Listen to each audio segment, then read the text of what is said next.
I recently bought an ounce-sized jar of Crappie Nibbles.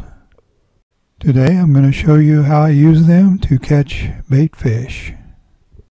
They come in several different colors. I'm using a very small hook and a bobber and no split shot.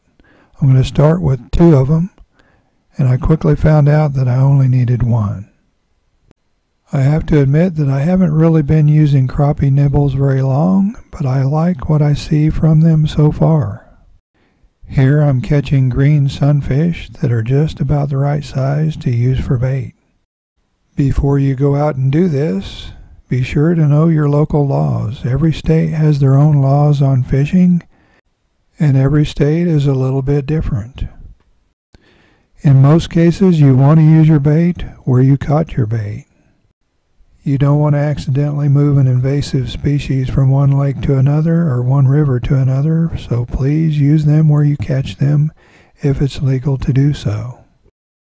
The small lake I was at had rocks all the way around the edges of the shores, and those little green sunfish were hiding in the rocks. So I just dropped the bait just beyond the rocks, and they went out and got it.